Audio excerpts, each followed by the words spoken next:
খেতে বসে আমার স্বামী মুখ বাঁকিয়ে বলল, শরীরের দিকে কখনো তাকিয়েছ? দিন দিন কেমন মোটা হচ্ছ।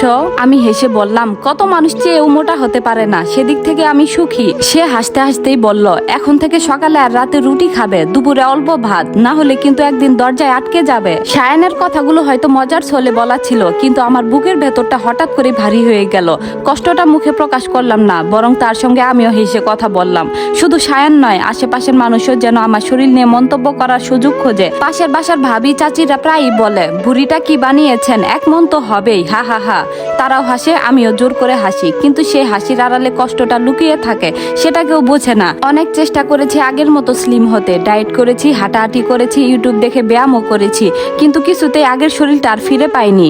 প্রথম সন্তান হওয়ার পর থেকে ওজন বাড়তে শুরু করে, 3 বছর পর দ্বিতীয় সন্তানের জন্মের পর যেন শরীরটা আর আমার নিয়ন্ত্রণেই রইল না।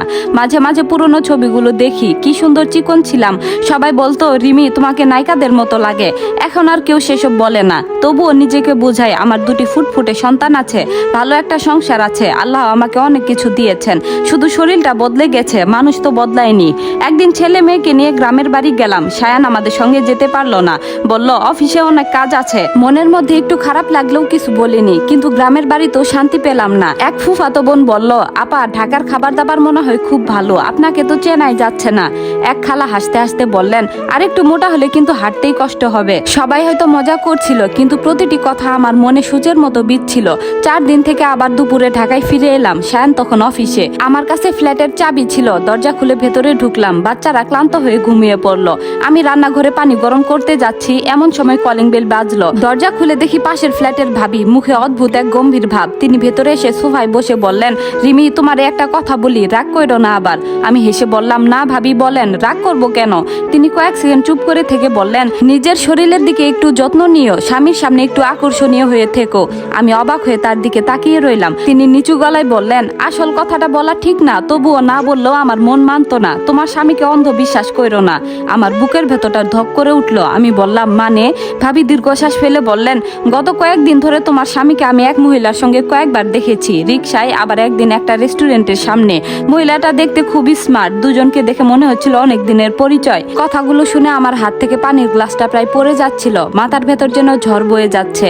এই কারণে কি সায়ান আমাদের সঙ্গে গ্রামে যায়নি, নাকি ভাবি ভুল দেখেছেন? আমি নিজেকে শান্ত করার চেষ্টা করলাম, হয়তো অফিসে সহকর্মী, হয়তো কোনো জরুরি কাজ। কিন্তু পরের মুহূর্তে মনে পড়লো, গত কয়েক মাস ধরে সায়ান প্রায় রাত করে বাসায় ফিরছে।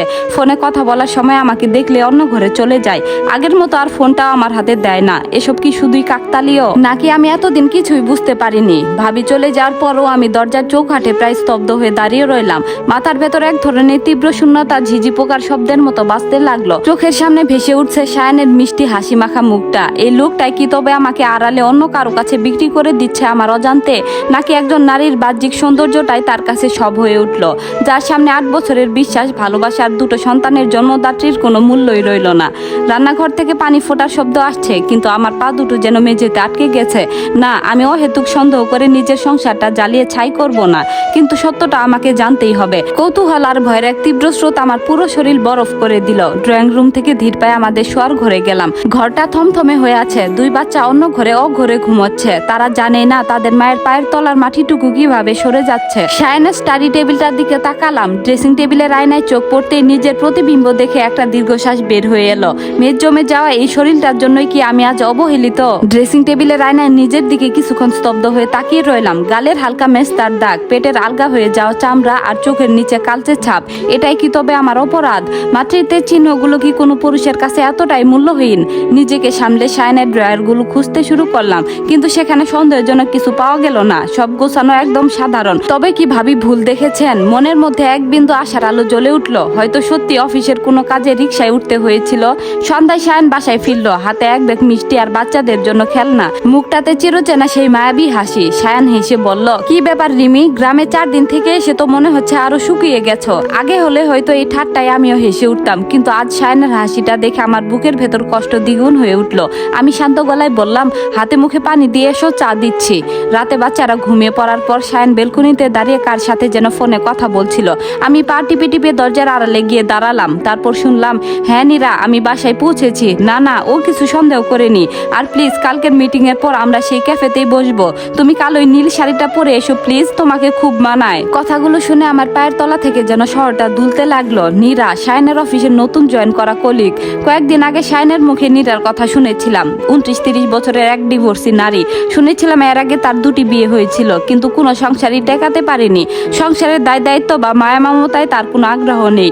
তার সারাদিনের ব্যস্ততা শুধু নিজেকে সাজিয়ে গুছিয়ে রাখা, বিউটি পার্লার আর নিজের রূপচর্চা নিয়ে। অথচ এই লোকটা যে নিজের 2টো বাচ্চার মায়ের শরীরে একটু চর্বি জমেছে বলে মুখ বাঁকায়, সে কিনা ঘুরে বেড়াচ্ছে এমন এক নারীর পেছনে যে কেবল নিজের রূপ ফেরাতেই ব্যস্ত। পরদিন সকালে সায়ান অফিসে যাওয়ার সময় আয়নার সামনে দাঁড়িয়ে অনেকক্ষণ চুল ঠিক করলো, সুগন্ধি মাখলো। আমি চুপচাপ তার চা এগিয়ে দিয়ে বললাম, সায়ান, আজকে বিকেলে কি একটু সময় হবে? দুজনে মিলে বাইরে কোথাও ঘুরে আসতাম, অনেকদিন কোথাও যাওয়া হয় না। সায়ান চায়ে এক চুমুক দিয়ে ঘড়ির দিকে তাকিয়ে বিরক্ত মুখে বলল, আরে রিমি, দেখছই তো কাজের চাপ, এখন আবার ঘোরার শখ জাগলো। আর এই অবস্থায় বাইরে গিয়ে কি করবে? একটু নিজের খেয়াল রাখো, ঘরে থেকে মেয়েটা কমানোর চেষ্টা করো। কথাটা বলে সে হন হন করে বেরিয়ে গেল। সায়ান হয়তো আমাকে ভালোবাসে, তবে আমার শরীরকে হয়তো ভালোবাসে না। সংসারের সব খরচ সে সময় মতো দেয়, বাচ্চাদের ভালোবাসে, মাঝে মাঝে আমার জন্য উপহারও আনে, কিন্তু তার সেই ভালোবাসায় আর আবেগ বা আকর্ষণ নেই। আমার পেটের বেড়ে যাওয়া চর্বি, মুখের ব্রণ আর সারাদিন সংসারের কাজ শেষে আলু থালু হয়ে থাকা রূপটা তার রুচিতে আর ধরে না। সে চায় চকচকে সাজানো গোছানো এক পুতুল, ঠিক নীরার মতো। দুপুরের দিকে বাচ্চাদের মেজো খালার বাসায় রেখে আমি সোজা চলে গেলাম সায়ানের অফিসের কাছে। সে নির্দিষ্ট রেস্টুরেন্টের উল্টো পাশের এক কোনায় দাঁড়িয়ে অপেক্ষা করতে লাগলাম। ঠিক দুপুর 2টায় সায়ান আর নীরা রেস্টুরেন্ট থেকে বের হলো। সায়ানের হাত ধরে নীরা খিলখিল করে হাসছে। নীল শাড়িতে নীরাকে সত্যি বেশ আকর্ষণীয় লাগছে।